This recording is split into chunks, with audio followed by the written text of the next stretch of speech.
하나님께서 주시는 말씀을 가지고 함께 은혜 나누기를 원합니다. 사람이 어떤 영역이든지 그 영역에 실력이 있다라고 이야기할 때는 어려움이 없음을 두고만 이야기하지는 않습니다.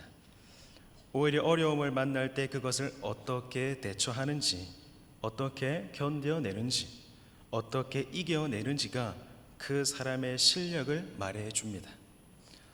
그리고 이러한 실력은 세상의 영역에만 있는 것이 아니라 신앙의 영역에도, 교회의 영역에도 실력이 있다, 그렇게 이야기할 수 있습니다. 신앙에서는 이것을 신앙의 연륜 그리고 성숙이라고 표현할 수가 있겠습니다. 조금만 더 풀어서 설명하자면 하나님을 믿는 성도가 그 삶 속에서 그리스도를 얼마나 닮아왔는지를 보면 신앙의 연륜이 있다, 신앙이 성숙했다, 그렇게 표현할 수가 있다는 것이죠. 또 다르게 표현해 보자면 삶 속에서 마주하는 환난과 고난 앞에서 하나님을 믿는 성도로서 그 고난을 어떻게 대처하며 어떻게 이겨내는지, 그 모습에 따라 신앙의 연륜이 쌓였다, 우리는 표현할 수도 있습니다. 이와 같이 신앙의 연륜이 있다, 신앙에도 성숙이 있다라는 사실을 성경에서도 증거해 주고 있습니다. 레위기 19장 32절 말씀을 제가 읽어드리겠습니다. 너는 샌 머리 앞에서 일어서고 노인의 얼굴을 공경하며 내 하나님을 경외하라, 나는 여호와이니라, 이렇게 말씀하고 있습니다. 뿐만 아니라 성경 곳곳에는 나이가 들었다, 늙었다, 이러한 표현들을 종종 볼 수가 있습니다. 또 예를 들어보면 잠언 23장 21절을 보면 내 늙은 어미를 경히 여기지 말지니라, 이러한 표현이 등장하고 있습니다. 또 디모데전서 5장 2절 말씀을 보면 늙은 여자에게는 어머니에게 하듯하며 라는 표현이 등장하기도 합니다. 또한 디도서 2장 2절과 3절 말씀에서는 늙은 남자로는 이러한 표현들이 등장하고 있습니다. 즉 성경에서는 나이가 들었다, 늙었다, 이러한 표현들이 종종 등장하고 있는데, 그러한 말씀들의 의미를 문맥에 따라서 한번 생각해 본다면 단순히 나이가 들었다라는 그 단어는 그냥 숫자나 시간적으로 나이가 많다라는 의미만 이야기하는 것은 아닙니다. 그 나이가 가지고 있는 공경의 영역이 있다는 것을 드러내주고 있다는 것이죠. 세상에서도 자신보다 나이가 있으신 분들 공경할 때에는 그분들이 우리보다 세월을 먼저 사셨기 때문에 삶의 지혜와 경험을 가지고 있음을 우리가 인정하고 있습니다. 그렇기 때문에 존중이라고 하는 의미를 가지고 있는 것이죠. 그러나 교회에서의 공경은 세상에서의 공경의 의미뿐만 아니라 세월만큼 주님을 닮아갔다는 것을, 신앙의 연륜이 쌓였다라는 것을 의미하기도 합니다. 그렇기 때문에 오늘을 살아가는 성도의 삶 속에서도 세월이 흘러감에 따라 이러한 신앙의 연륜이, 주님을 닮아가는 모습이 날마다 쌓여져 가야 한다는 것입니다. 이 시간 우리는 신앙의 연륜이 얼마나 쌓여 있는지, 세월의 흐름 속에서 쌓여가고 있는지 한번 점검해 보기를 원합니다. 그리고 이를 위해서 본문에 기록된 다윗의 삶을 예로 들어서 그것을 한번 점검해 보기를 원합니다. 사랑하는 성도 여러분, 우리 일반적으로 생각해 볼 때 이 실력이라고 하는 것, 이 연륜이라고 하는 것은 언제 생기게 됩니까? 그것은 말에서도 알 수 있는 것처럼 시간이 가져다 주는 것도 분명히 있겠죠. 그렇지만 대개는 고난과 환난을 지나면서 성장한다는 것을 우리가 부정할 수가 없을 것입니다. 그리고 오늘 본문에 기록된 그 다윗의 삶도 마찬가지였습니다. 다윗이라는 인물은 사울 왕을 이어서 나라를 다스리는 역할을 하도록 하나님께 부름을 받았죠. 그리고 이를 위해 기름 부음을 받은 사람입니다. 그렇기 때문에 이스라엘 백성들을 하나님의 백성답게 빚어가는 도구, 그러한 중요한 일을 맡았기 때문에 하나님께서 그 삶의 고난을, 환난을 없게 하실 수도 있으셨을 것입니다. 왜냐하면 다윗이 맡아서 해야 될 일이 그만큼 중요한 일이니까 그 일에 집중하며 잘 감당하도록 환난과 어려움을 만나지 않도록 하나님께서 하실 수도 있었다라는 것이죠. 네, 그렇지만 우리가 알고 있는 다윗의 삶은 어떻습니까? 우리가 익히 알고 있는 다윗의 삶은 상상할 수 없을 만큼의 환난과 고난들을 많이 겪었음을 우리는 분명히 알고 있습니다. 그리고 그러한 사실들 오늘 본문을 통해서도 확인해 보게 됩니다. 2절 말씀을 보면 이러한 표현이 있습니다. 악인들이 내 살을 먹으려고 내게로 왔으나 라는 고백이 있습니다. 그리고 5절 말씀에서는 여호와께서 환난 날에 라고 이렇게 고백을 하고 있고, 6절 말씀에서는 나를 둘러싼 내 원수라고 고백하고 있습니다. 이렇듯이 다윗의 삶에는 그의 입술을 통해서 악인과 환난과 원수라는 표현이 고백될 정도로 쉽지 않은 환난과 고난의 연속인 삶이었습니다. 그러나 다윗은 그러한 악인들과 원수들을 통한 환난을 거쳐서 하나님께서 기뻐하시는 주의 아름다운 아들로 빚어갔습니다. 그 환난과 고난의 시간을 통해서 신앙의 연륜이 쌓였다는 것이고 신앙의 성숙함이 날마다 더해져 갔다는 것이죠. 자, 그렇다면 다윗의 어떠한 모습이 그 신앙의 연륜을 말해주는 것일까요? 우리가 어떤 모습을 보면서, 우리가 다윗의 어떠한 모습을 보면서 다윗이 신앙의 성숙함을 이루어갔구나 그렇게 생각해 볼 수가 있을까요? 그리고 또 한 가지, 우리는 그렇다면 얼마나 성숙해 가고 있을까 그렇게 한번 생각해 볼 수가 있습니다. 자, 그 첫 번째가 무엇이냐면 고난이 오면 고난 속에서 긍휼을 구하는 자세가 있다라는 것입니다. 방금 본문에서 확인한 것처럼 다윗의 삶에는 악인, 환난, 원수라는 고난이 있었습니다. 그런데 그 고난을 대하는 다윗의 태도는 하나님 앞에서 긍휼하심을 구하는 태도였습니다. 고난을 대하는 사람들의 태도가 대개는 어떻습니까? 불평과 불만, 때로는 누군가를 원망하거나 때로는 스스로를 자책하기도 하면서 또 누군가는 그런 상황을 겪는 것이 자신의 운명이라고 말하며 자신을 탓하기까지도 합니다. 그리고 이것은 신앙이 없는 세상 사람들만의 이야기는 결코 아닐 것입니다. 신앙을 가지고 있는 사람들도 때로는 마주하게 되는 고난 앞에서 불평과 불만, 원망과 탓을 하는 태도를 충분히 보일 수 있다는 것이죠. 하지만 오늘 본문에서 다윗은 하나님의 긍휼하심을 구하고 있다라는 것입니다. 본문 7절을 보시면 다윗이 이렇게 고백합니다. 여호와여, 내가 소리 내어 부르짖을 때에 들으시고 또한 나를 긍휼히 여기사 응답하소서, 이렇게 기도합니다. 지금 다윗이 고난 앞에서 하나님께 하는 말이 무엇입니까? 고난 당하고 있는 나를 불쌍히 여겨달라, 그렇게 기도합니다. 다윗은 어떻게 그럴 수가 있었던 것일까요? 고난이 보통 고난이 아니라는 것도 우리는 잘 알고 있죠. 그 가운데서 불평과 불만, 원망과 탓이 아니라 하나님의 긍휼을 구하는 것이 결코 쉽지 않았을 것임을 우리는 다윗의 삶을 통해서 짐작해 볼 수 있습니다.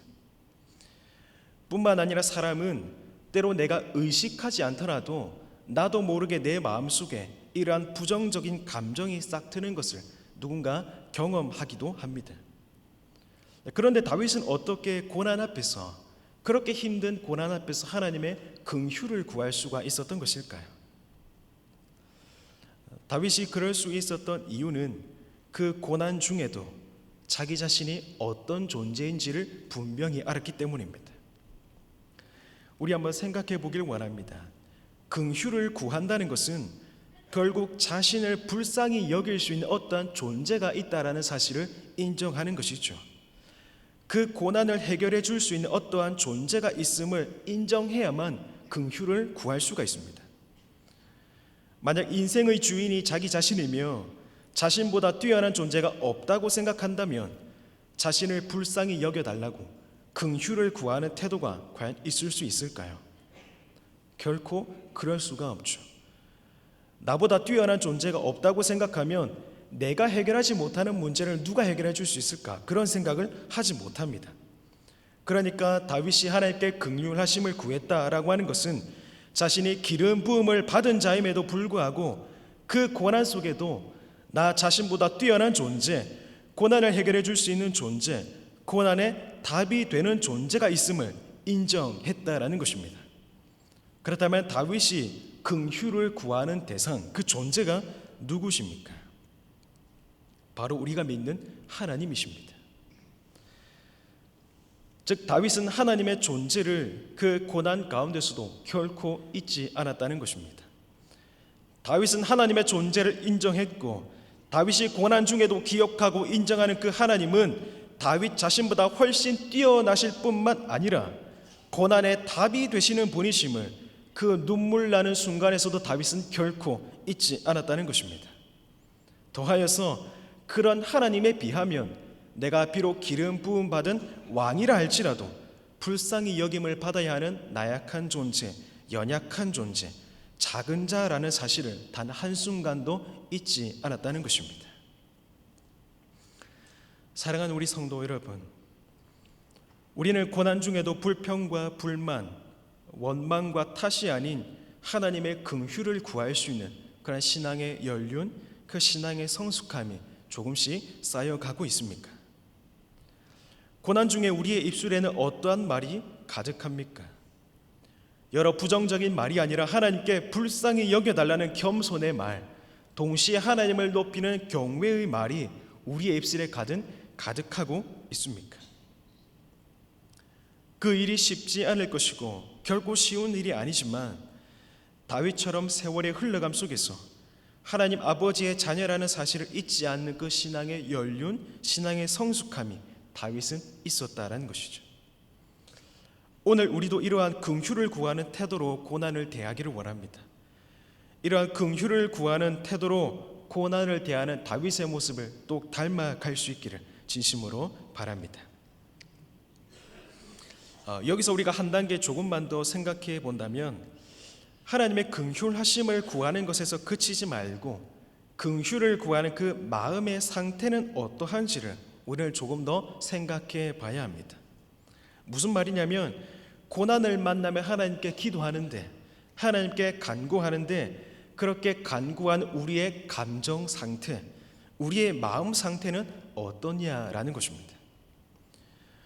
우리가 보통 고난 중에 하나님께 기도한다라고 생각을 한다면 그 모습은 어떤 모습입니까? 하나님께 울분에 찬 모습으로 눈물 흘리며 기도하는 모습, 하나님께서 바짓가장이라도 잡는 것처럼 간절하게 구하는 그러한 모습 우리가 생각해 볼 수가 있을 것입니다. 그러나 다윗의 기도는 분노나 슬픔, 포기에서 시작된 기도가 결코 아니었습니다. 그렇다면 다윗의 기도는, 이 다윗의 간구, 다윗의 긍휼은 어떠한 감정에서 나왔을 걸까요? 그것은 고난을 대하는 그의 태도를 보면 우리가 알 수 있는데 본문 3절 말씀을 보면 이렇게 다윗이 고백합니다. 군대가 나를 대적하여 진칠지라도 내 마음이 두렵지 아니하며 전쟁이 일어나 나를 치려 할지라도 나는 여전히 태연하리로다. 이렇게 고백하고 있습니다. 여기서 알 수 있듯이 다윗은 고난을 대하는 태도가 어땠습니까? 태연함이었습니다. 여기서 태연하다라고 하는 말의 의미는 신뢰하다, 확신하다, 확실하다 이러한 의미를 가지고 있는 단어입니다. 다시 말해서 다윗은 고난 중에 주체할 수 없는 분노나 슬픔으로 기도한 것이 아니라 그 부르짖음도 태연함, 신뢰함, 확신함의 마음으로 하나님께 기도했다라는 것입니다. 물론 오늘 본문 7절 말씀에서 부르짖었다, 다윗이 하나님께 부르짖었다라고 이야기하지만 그 부르짖음은 어쩔 수 없어서 부르짖는 그러한 부르짖음이 아닙니다. 해결책을 찾아봤는데 해결책을 찾지 못해서 하나님께 부르짖는 그러한 부르짖음이 아니었습니다. 다윗의 부르짖음은 자신이 믿는 하나님께서 반드시 해결해 주실 것이며 하나님께서 이 고난 가운데 답이 되어 주실 것임을 알기 때문에 신뢰와 확신 속에서 나오는 태연한 감정에서 나오는 부르짖음, 그러한 간구였다라는 것입니다. 이것을 조금만 더 쉽게 이해해 보자면 두 사람의 환자를 한번 생각해 보시기를 바랍니다. 몸이 아픈 환자가 의사를 찾을 때 갖가지 방법을 다 써봤으나 해결되지 않아서 포기 상태의 감정으로 어쩔 수 없이 의사를 찾아가는 환자를 한번 생각해 보십시오. 그 사람이 눈물을 흘리고 아픈 마음으로 의사를 찾아가지만 그 눈물에는 소망과 그다음에 확신, 그러한 감정은 아무것도 없습니다. 그러나 또 다른 환자가 의사를 찾아갈 때에 저 의사는 반드시 나를 고쳐줄 것이다, 저 의사는 나를 치료해 주실 것이다, 그런 확신을 가지고 만난다라고 생각해 보십시오. 이 환자 또한 육신의 고통은 느끼고 있습니다. 육신이 아파서 똑같이 눈물을 흘립니다. 그러나 신뢰와 확신이 없는 환자와는 다른 의미의 눈물입니다. 그 눈물은 어떤 눈물입니까? 소망이 있는 눈물입니다. 치료되고 난 이후에 어떤 삶을 살아갈지 그 삶을 상상하면서 기뻐할 수 있는 눈물이라는 것이죠. 다윗도 마찬가지였습니다. 다윗도 고난으로 인한 육체적 피곤함도 있었을 것이고 마음의 아픔도 있었을 것입니다. 누군가가 공감해 주지 못하는 괴로움 또한 다윗이 느꼈을 것입니다. 다윗도 우리와 똑같은 육신을 입었고 우리와 똑같이 죄로 인해 부패한 본성을 가지고 있었습니다. 그래서 탄식도 눈물도 부르짖음도 있었습니다. 하지만 다윗이 하나님께 부르짖는 그 부르짖음에는 고난으로 인한 분노의 감정으로 가득 찬 그러한 부르짖음이 아니라는 것입니다. 다윗의 부르짖음은 하나님을 향한 신뢰와 확신의 감정, 그리고 고난 이후를 바라볼 수 있는 소망과 기쁨의 눈물, 소망과 기쁨의 부르짖음이었다라는 것입니다. 고난을 향한 분노의 부르짖음이 아니라 하나님을 향한 신뢰에서 나오는 그 태어난 감정의 부르짖음으로 이어졌다라는 것입니다. 사랑하는 우리 성도 여러분, 우리가 고난 중에 긍휼을 구하는 부르짖음은 어떤 부르짖음입니까? 혹시 우리의 부르짖음은, 우리의 기도는, 우리의 간구는 분노와 원망이 가득 찬 그러한 부르짖음은 혹시 아닙니까? 아니면 고통도 슬픔도 눈물도 동일하게 있지만 그럼에도 하나님을 향한 신뢰와 확신에서 오는 태연한 부르짖음입니까? 다윗은 삶의 여정 속에서 만난 숱한 고난을 통해서 결국의 답은 하나님이다, 이러한 사실을 지식적으로만 아는 것이 아니라 경험적으로도 알게 되었고, 그것이 신앙의 성숙으로 이어져서 고난 앞에서 태연하게 반응하며 태연하게 하나님을 확신하면서 소망이 담긴 부르짖음을 하나님께 올려드릴 수 있었다라는 겁니다. 고난이라고 하는 그 세월의 연속이 다윗을 그렇게 빚어졌다라는 것입니다. 오늘 우리의 기도가 다윗과 같은 성숙한 기도가 되기를 진심으로 바랍니다. 그러한 기도가 되기까지 시간이 걸릴 것이고 때로 눈물이 날 때가 있을 것입니다. 그리고 남몰래 가슴 아파할 일도 분명히 만날 것입니다. 그러나 남들과 똑같은 고난을 만날지라도 그들과 똑같이 분노와 슬픔으로 가득 찬 부르짖음이 아니라 저 하나님을 향한 신뢰와 확신에서 나오는 눈물, 신뢰와 확신 그리고 소망이 담긴 눈물을 흘릴 수 있는 저와 여러분이 될 수 있기를 진심으로 바랍니다. 계속해서 본문을 통해 드러난 다윗의 그 신앙의 연륜, 신앙의 성숙감, 두 번째는 고난 중에도 기도의 내용이 하나님과의 사귐을 사모하는 것이었다라는 것입니다. 본문 4절 말씀을 보면 이렇게 고백하고 있습니다. 내가 여호와께 바라는 한 가지 일, 그것을 구하리니 곧 내가 내 평생에 여호와의 집에 살면서 여호와의 아름다움을 바라보며 그의 성전에서 사모하는 그것이라. 이 말씀을 보면 다윗은 평생 여호와 하나님의 집에 살기를 원하고 있고 하나님의 아름다움을 보기를 원하고 있습니다. 그리고 여호와 하나님의 성전에서 사모하는 것을 구하고 있습니다. 그렇다면 이 고백의 의미가 도대체 무엇일까요? 먼저 여호와의 집에서 살고 싶다, 다윗이 이렇게 고백하는데, 여기서 여호와의 집이라고 하는 것은, 하나님께서 거하시는 집이라고 하는 것은 예배의 장소를 의미합니다. 대표적으로 출애굽기 23장 19절을 보면 이러한 말씀이 기록되어 있습니다. 제가 한번 읽어드리겠습니다. 내 토지에서 처음 거둔 열매의 가장 좋은 것을 가져다가 너의 하나님 여호와의 전에 드릴지니라, 이렇게 말씀합니다. 자, 이 말씀은 백성들이 수확한 그 첫 열매를 하나님께 드리는데 그 예배가 여호와의 전에서, 여호와의 집에서 이루어지고 있음을 말씀해 주고 있습니다. 즉 다윗이 평생에 여호와의 집에 있고 싶다라고 하는 말은 무슨 의미입니까? 평생도록 하나님께서 임재하시는 그 거룩한 곳에서 나는 예배하고 싶다, 나는 예배자로 살고 싶다, 그러한 고백을 하고 있다는 것입니다.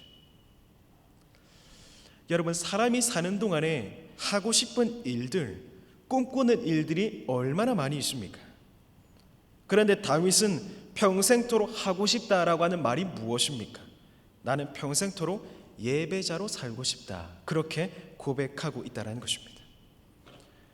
그리고 또 한 가지는 다윗은 여호와의 아름다움도 보고 싶다, 그렇게 고백하고 있는데 여기서 아름다움은 무슨 의미일까요? 여기서 아름다움은 시편 90편 17절에서는 은총이라고 하는 의미로 표현이 됩니다. 이 은총이라고 하는 것은 하나님께서 사랑하시는 백성에게 베푸시는 자비와 은혜를 의미한다고 할 수 있습니다. 그러니까 다윗이 하나님의 아름다움을 보고 싶다라고 하는 것은 평생도록 그의 백성에게 베푸신 하나님의 자비, 하나님의 그 은혜를 바라보며 살고 싶다, 그렇게 고백하고 있다는 겁니다. 여러분, 사는 동안에 눈에 담고 싶은 것이 우리는 얼마나 많이 있습니까? 그런데 가장 중요하게 눈에 담고 싶어 하는 것, 다윗은 그게 무엇이라고 고백하고 있습니까? 하나님께서 자녀들에게 베푸시는 은혜라고 이야기하고 있습니다. 하나님께서 사랑하시는 백성들에게 하나님께서 나에게 어떠한 은혜를 베푸시는지 그거를 날마다 사모하며 바라보며 살고 싶다, 그렇게 다윗이 고백하고 있다는 것이죠. 또한 다윗은 성전에서 사모하고 싶다, 그러한 말도 고백하고 있는데 여기서 사모하다라는 의미는 묵상하다, 간구하다, 그러한 의미를 가지고 있습니다. 네, 그렇기 때문에 다윗은 지금 평생토록 하나님을 깊이 묵상하며 살고 싶다, 하나님과 교제하고 싶다, 그러한 마음을 고백하고 있다는 것입니다. 우리가 이 4절 말씀을 조금 더 풀어서 설명해 봤는데 이 4절 말씀을 통해서 다윗이 고백한 소원, 이 세 가지인 것 같지만 결국에 이 한 가지 소원은 무엇입니까? 예배자의 삶, 하나님의 은총을 바라보는 것, 하나님을 묵상하는 것, 이 세 가지를 하나로 정리해 보자면 결국 나는 하나님과 친밀한 교제를 하고 싶다, 나는 하나님과 평생도록 사귀고 싶다, 그렇게 다윗이 소원을 고백하고 있다는 것입니다. 여러분, 도대체 하나님과의 사귐이 어떤 사귐이길래, 이 사귐이 다윗에게 무엇을 주길래 다윗은 한 가지 소원을 이 사귐이라고 이야기하고 있을까요? 심지어 놀라운 것은 하나님과의 사귐이라고 하는 이 소원이 언제 고백되어졌습니까? 악인과 환난과 원수라는 고난이 가득한 삶에서 나는 하나님과 교제하고 싶다라는 소원이 고백되어졌습니다. 사람들이 대개 고난 중에서 한 가지 소원이 있다라고 한다면 그 소원이 무엇이겠습니까? 당장 눈앞에 닥친 고난을 헤쳐나가는 것, 그 고난을 넘어가는 것이 소원이 아니겠습니까? 그런데 그 고난 중에 다윗은 소원이 무엇이었습니까? 하나님과 사귀고 싶다, 그 소원 한 가지였습니다. 어떻게 이것이 가능했을까요? 좀 전에도 질문을 했지만 하나님과의 사귐이 도대체 어떤 사귐이며 무엇을 주길래 다윗이 고난 중에도 이 사귐이라고 하는 한 가지 소원을 하나님께 고백했던 것일까요? 여기에는 여러 가지 이유가 있을 수 있겠지만 가장 큰 이유는 세월 속에서 하나님과의 사귐이 얼마나 큰 기쁨인지를 분명히 맛보아 알았기 때문입니다. 수많은 시편을 노래한 다윗은 하나님과의 사귐으로 인한 기쁨이 얼마나 큰 기쁨인지를 알고 있기 때문에 그 기쁨을 삶 가운데서 누렸기 때문에 그렇게 노래할 수가 있었던 것이죠. 그가 하나님과의 사귐을 통해서 누리는 사귐은, 그 기쁨은 세상이 줄 수 없는 기쁨이다라는 사실을 깨달았기 때문에, 분명히 알았기 때문에 세상 그 어느 소원보다도 가장 우선된 소원은, 한 가지 소원은 하나님과의 사귐밖에 없었다라는 것입니다. 다윗은 삶의 숱한 고난 중에서 가장 큰 고난은 자신을 살해하려는 자들을 피하던 시간이 아니었습니다. 아들 때문에 왕궁에서 떠난 시간이 가장 큰 고난이 아니었습니다. 다윗에게 있어서 가장 큰 고난은 성소에서 누리던 하나님과의 친밀한 사귐의 시간을 누리지 못했던 것, 하나님과의 사귐의 시간을 빼앗긴 것, 그것이 다윗에게 있어서는 가장 큰 고난이었다라는 것입니다. 그래서 9절 말씀에서 다윗이 이렇게 간구하는 겁니다. 9절 말씀, 주의 얼굴을 내게서 숨기지 마시고 주의 종을 노하여 버리지 마소서. 주는 나의 도움이 되셨나이다. 나의 구원의 하나님이시여 나를 버리지 마시고 떠나지 마소서. 하나님과의 사귐이 얼마나 깊었으면, 그로 인한 기쁜 만족감이 얼마나 컸으면 하나님 절대로 저를 떠나시면 안 됩니다, 그렇게 고백을 했겠습니까? 오늘 저와 여러분은 다른 어떠한 것과도 비교할 수 없는 하나님과의 사귐, 그 사귐이 주는 기쁨을 과연 소유하고 있습니까? 성경을 보면 다윗이 하나님과의 사귐의 빼앗김을 가장 큰 고난으로 여겼던 모습을 통해서 우리를 사귐으로 초대하고 있는데, 예수님을 통해서도 하나님께서는 우리를 그 사귐의 자리로 초대하고 있음을 확인할 수가 있습니다. 마태복음 27장을 읽어보면 예수님께서 십자가에 달리시는 장면이 기록이 되어 있습니다. 그런데 십자가에 달리신 예수님께서 하셨던 말씀들 중에서 예수님께서 이렇게 하나님께 기도하는 장면을 볼 수가 있습니다.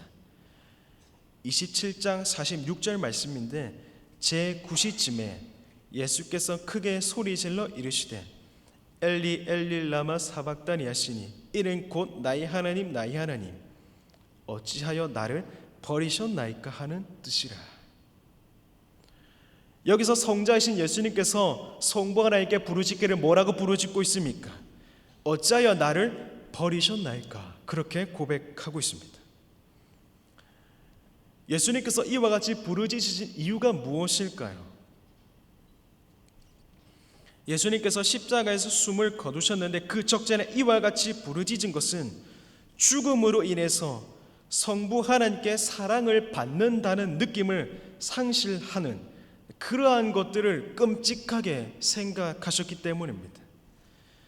성부, 성자, 성령 삼위일체 하나님은 절대 분리될 수가 없습니다. 영원히 한 분 하나님이십니다. 그런데 십자가에서 숨을 거두시면서 느끼신 그 일시적 교제의 단절, 일시적 사귐의 단절이 성자 예수님께서는 그 무엇과도 비교할 수 없는 고난이었기 때문입니다. 성자 예수님은 삼위일체 하나님 안에서 충만하고 영원한 교제를 누리시기 때문에 그 사귐의 기쁨이 얼마나 충만한지 그 누구보다 잘 아시는 분이 바로 예수님이십니다. 그러니 그 사귐이 일시적으로 단절이 된다는 것, 우리 인간의 이성으로는 이해할 수 없고 상상할 수 없는 고난이었을 겁니다. 맛본 사람만 그것이 중단되는 고통, 중단되는 슬픔, 중단되는 고난을 아는 것이죠. 잠깐이라도 놓기 싫은 그 무한한 기쁨, 참 기쁨에서 잠시 단절된다는 것이 끔찍한 고난이라는 것입니다. 하나님과의 친밀한 사귐을 맛보아 알고 누리는 사람은 그 사귐이 가장 큰 행복임을 알기 때문에, 포기할 수 없는 행복임을 알기 때문에 한 가지 소원이 있다면 이 사귐을 지속하는 것입니다. 하나님과 더 친밀해지고자 하는 것입니다. 마치 사랑하는 사람을 눈에서 멀어지게 하고 싶지 않는 그런 마음처럼 말입니다. 사랑하는 하나님과의 교제를 마음 편히 할 수 없는 그 순간들이 다윗에게는 끔찍한 고난이었습니다. 그러니 다윗에게는 한 가지 소원밖에 없었다는 것입니다. 하나님과의 사귐이라는 것이죠. 저는 이 시간 여러분들에게 한 가지 질문을 드리고 싶습니다. 우리의 소원은 무엇인가? 우리가 삶 속에서 느꼈던 고난은 무엇인가? 이러한 질문들 이전에 가장 먼저 과연 우리는 다윗과 같이 하나님과 친밀한 사귐을 누리고 있는가라는 질문입니다. 하나님께서 태초에 사람을 창조하신 것은 하나님을 찬양하게 하기 위함이라고 말씀에서 가르치고 있습니다. 다른 말로는 하나님께서 사람과 교제하기를, 사귐을 갖기를 원하셨다라는 것이죠. 그렇기 때문에 신앙의 연륜, 그 성숙함은 하나님께서 우리를 창조하신 목적대로 하나님과의 깊은 사귐을 갖는 것입니다. 그 사귐이 날마다 깊어지는 것입니다. 그 사귐 속에서 소망이 더욱더 분명해지고 영원한 하나님의 나라에서 하나님과 영원히 교제하게 될 그 기쁨에 마음이 젖어 있는 것, 그것이 바로 신앙의 연륜, 신앙의 성숙이라는 것이죠. 오늘날 우리는 신앙의 연륜을 말할 때, 신앙의 성숙을 말할 때 기준이 무엇입니까? 그 기준이 시간 하나라면 큰 오산입니다. 신앙의 연륜, 신앙의 성숙함은 그 하나님과의 깊은 사귐, 그 사귐을 통해서 영원한 교제에 대한 소망이 더욱더 분명해지는 것, 기다려지는 것, 감격할 줄 아는 모습, 그것이 바로 신앙의 연륜의 기준이고 신앙의 성숙의 기준이 되어야 한다는 것입니다. 그런데 혹시 오늘 우리는 예수님을 얼마나 믿었는지 그 시간 하나가 신앙의 연륜을 판단하고 신앙의 성숙을 판단하는 기준이 되어 있지는 않느냐, 그러한 질문을, 그러한 점검을 한번 해볼 필요가 있다라는 것입니다. 그리고 더하여 다윗과 같은 신앙의 성숙함이 겉으로 드러나는 것은 하나님과의 교제가 없이는 불가능한 일이라는 사실을 우리는 반드시 알아야 합니다. 하나님과의 사귐이 없이 신앙의 연륜을 말할 수 없고, 하나님과의 사귐이 없이 신앙의 성숙을 말할 수 없고, 하나님과의 사귐이 없이 예수님을 닮아간다는 것은 결코 말할 수가 없습니다. 부디 다윗과 같이 하나님과의 친밀한 사귐의 그 맛을 알기 때문에 그 사귐을 날마다 갈망하며 소원할 수 있는 신앙의 성숙이 저와 여러분들의 삶 가운데 날마다 쌓여가기를 진심으로 바랍니다. 자, 그렇다면 마지막으로 다윗이 삶 속에서 고난을 만나고 고난 중에 하나님을 신뢰함으로 긍휼을 구했고 하나님과의 사귐을 소원했는데 도대체 그것이 어떻게 가능했을까? 그것이 어떻게 가능한 일이었을까? 그거를 한번 생각해 보려고 합니다. 자, 그것이 다윗의 노력으로 가능한 일이었을까요? 물론 노력이 필요합니다. 하나님을 바라보고 의지하면서 사귐을 갖고 싶어하는 마음, 그 열망이 있어야 되겠죠. 그런 의지가 필요합니다. 그러나 중요한 것은 그것조차도 가능하게 하시는 분이 바로 하나님이시다라는 것입니다. 우리 오늘 본문 1절 말씀을 한번 다 같이 읽어보기를 원합니다. 본문 1절 말씀을 보면 다윗이 지금 하나님께 어떻게 고백하고 있습니까? 함께 읽어보겠습니다. 시작. 여호와는 나의 빛이요 나의 구원이시니 내가 누구를 두려워하리요? 여호와는 내 생명의 능력이시니 내가 누구를 무서워하리요? 다윗이 이렇게 고백합니다. 여기서 다윗이 하나님의 긍휼을 구하고 사귐을 사모하는 이유가 되는 구절이 바로 이 1절 말씀입니다. 1절에서 그 이유가 무엇이라고 표현해주고 있습니까? 성숙함의 원인이 무엇이라고 우리가 발견할 수 있을까요? 바로 하나님의 하나님 되심입니다. 1절 말씀을 자세히 보면 다윗이 하나님께 고백하기를 여호와 하나님은 다윗의 빛이며 여호와 하나님은 다윗의 구원이시며 여호와 하나님은 생명의 능력이다, 그렇게 고백하고 있습니다. 그런데 이 말씀을 조금만 더 자세히 보면 하나님께서 다윗에게 무엇을 해주셨다라는 말씀이 아니라 하나님이 어떤 분이신지를 말씀하고 있다는 것을 발견하게 됩니다. 말씀을 다시 한번 생각해 보면 하나님이 빛이시다, 하나님이 구원이시다, 하나님이 생명의 능력이시다, 그렇게 말씀하고 있습니다.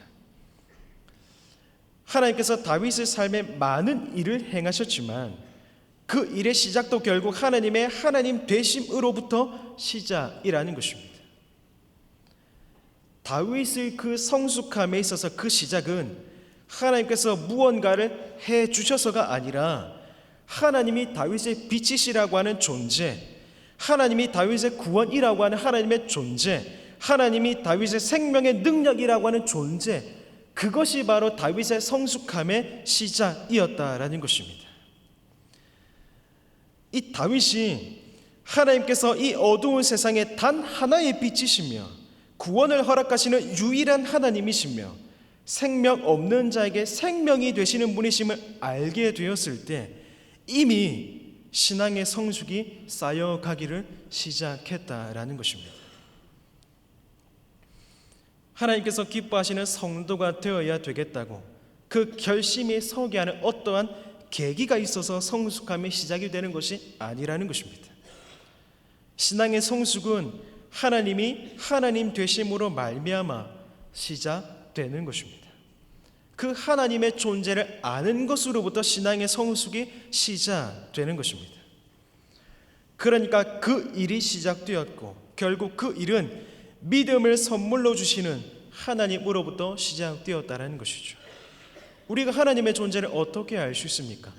믿음을 선물로 주시는 하나님으로부터 시작이 되는 것이죠. 그러니까 신앙의 성숙함은 결국 나로부터가 아니라 저 하나님으로부터 시작이라는 것입니다. 믿음을 갖기 시작한 지 한참이 흘렀으나 여전히 부족하고 연약한 성도라는 사실에 혹시 자책하실 때가 있지는 않으십니까? 성경을 읽으면서 다윗을 비롯한 성경의 인물들, 그러한 위대한 인물들을 대할 때마다 거기에 한참 미치지 못하는 내 자신의 모습을 발견하면서 통곡하며 나를 탓하며 나를 정죄하는 모습이 혹시 우리에게 있지는 않으셨습니까? 그러나 내 안에 믿음을 주신 하나님께서 나를 빚어가고 계시다, 그 사실에 소망을 둘 수 있기를 바랍니다. 그리고 나 자신을 빚어가는 하나님을 소망하기 때문에 하나님께서 나를 빚으시는 그 아름다운 모습을 상상하면서 기뻐할 수 있기를 바랍니다. 마지막으로 한 말씀 드리고 말씀을 맺겠습니다.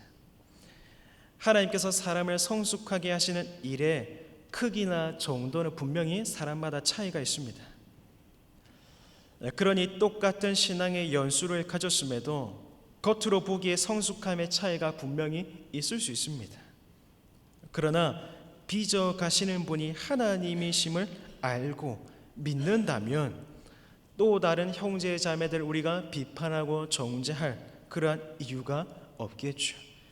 하나님께서 나를 빚어 가시듯 연약해 보이는 저 성도를 빚어 가고 계시다, 그 사실을 알기 때문에 저 성도와 내가 함께 아름다운 모습으로 주님을 찬양할 그날을 꿈꾸면서 소망할 수 있어야 한다는 것입니다.